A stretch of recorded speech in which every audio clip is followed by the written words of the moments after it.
The debate of revitalizing the disused Central Police Station at Hollywood Road in Central has once again reignited months after the revised plan was released by the Hong Kong Jockey Club.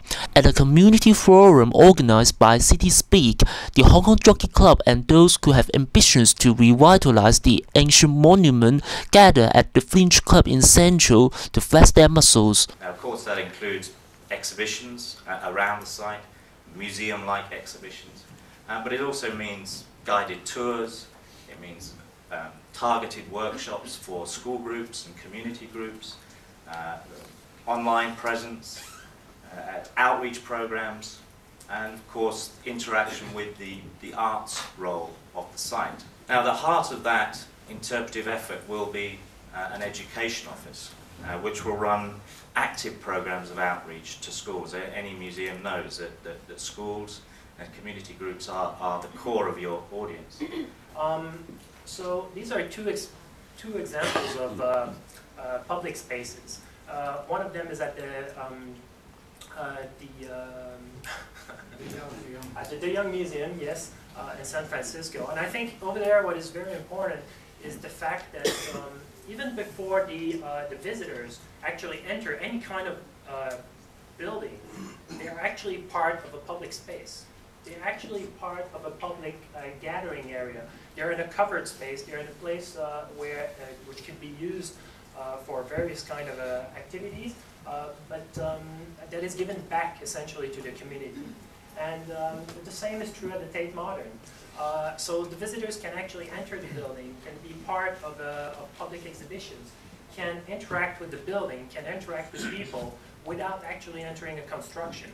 And these are very important concepts for us. We're striving to do this also for the CPS. And this is what is created essentially. This kind of passageway going from Stoughton Street up Old Bailey Street into underneath what we have come to call Old Bailey Wing, to the prison yard, into Arbuthnot Wing, and then out on Arbuthnot Street, yes, to Long Fong. What this section would look like. So really the buildings have a life and they create space in their own right at the ground level, at the pedestrian level. So, from revolution to revelation, that's not a bad slogan for CPS, really. But CPS, what will it be? What will it become? Well, a new vital cultural center of local, regional, and international significance. And they'll concentrate primarily on the visual and performative arts. Now, it's already been used, of course, and as an informal space by local arts groups. But this development will greatly expand the possibilities. You'll see how hungry people are for contemporary culture. Those of you who were at Photon Open Studios last weekend, I mean, there were crowds and crowds and crowds of people. And really what we have to do here now is create a professional benchmark of quality. Sounds pretty good, but not everybody is convinced. So I have a question. You talked about artists in residence, maybe, working with local designers, but I see nothing from you with regard to encouraging the local art scene, artist studios. I mean, is that specifically excluded from this site, or are you aiming to integrate that with local artists, with some of the cells maybe being used as studios for local up-and-coming artists? Well, and certainly we'll be working very closely with local arts organisations and local artists in showing things. The heritage buildings are not very flexible because they're heritage buildings, and one only can do certain things in them. But we're taking that as far as we can. Through the introduction of the commercial content, we have created a sustainable site. In other words, the revenues are more than the expenses. So the site itself, including repairs and maintenance, that's all built into our base financial model. But it doesn't include the cost of the art program. So what we have to do is really create an independent arts institution that's a not-for-profit one that will go down the route of all of the normal sources of funds that any other art institution in the world, similar art institution. 3 weeks ago, 3 to 4 weeks ago, I attended a forum organized by the Central and Western District Council within, in the Central Police Station. Jockey Club was invited, but they did not attend.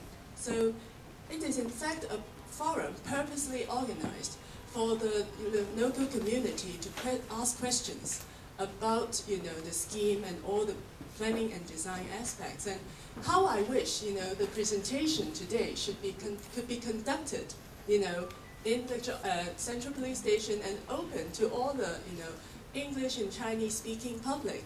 And I hope that this kind of conversation should should go on, because I know many people who lived in that area. They are extremely worried about things like bars and restaurants that open until late at night, discos, now voices, things like that. How will you address the concerns of those people? It was in fact organised by some district council members. It wasn't a formal district council event, and we chose not to participate in it for that reason.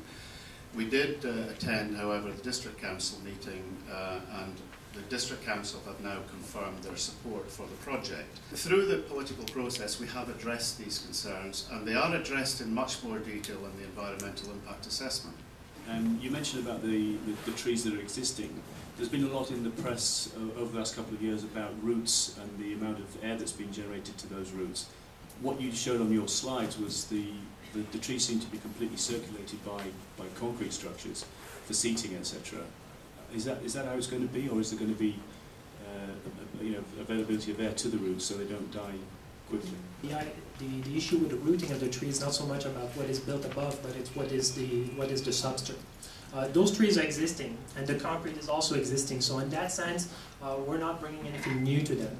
Now, this being said, we are bringing new trees at the parade ground, right at the entrance at Pottinger Street, and in front of Pottinger Street.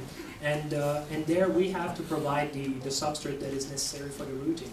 Would any one of you here think, why are we talking here, although we're all multinational and exposed and all that, are we all talking in nothing but English?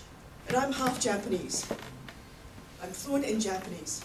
And I totally appreciate the Japanese culture, why they always say 10 times sorry and then talk to you first, before they talk to you. So I think it's while we're having this international background of the expertise here, let's not forget about the direct link to at least 3 generations of the artists, the creative business, and the local people around the vicinity. Yeah, I mean, I think we are very conscious of that too. I mean, particularly conscious of it when trying to write a conservation plan for the site as a European. But we too have really committed here. We now have an office of 10 people, 5 of whom are European, 5 of whom are Cantonese-speaking local people. So it's not a project we're doing from London and just imposing. It's something we're working on here. Speaking after the forum, the organizer and town planner Paul Zimmerman criticized the Hong Kong Jockey Club of doing too little. The plan has only been released to the public without any discussion so far. You know, the Jockey Club came out, they did a press conference, they put the model in the exhibition, and we've contacted the Jockey Club to make sure that they could start a debate. This is a big project. There will be a lot of questions today, and there will be many questions in the future. So the Jockey Club has to find a way of having an ongoing debate with the community so that they can hear the comments and give response. So people don't get anxious about it. People, okay, they understand the answer. So then people will move on. He also rejected the claim that the local Chinese are marginalized in the debate. City Speak is an English language open forum, so therefore English is spoken. You know, there's no deny. So if the Jockey Club, from here on, I'm sure they will organize other events where the language will be Cantonese, And then I'm sure that the architect, the local architect of Herzog, will be the one who's going to be speaking. Today's debate is over, but the work on revitalizing the ancient monument has just begun, as the sense of preserving Hong Kong's history has been running high in recent years. Any improper maneuver can trigger monumental impact, not just to the Jockey Club in this case, but also to the government, which in the end the locals may suffer. The battle of preserving Hong Kong's past continues. Eric Low, INT at the Fringe Club.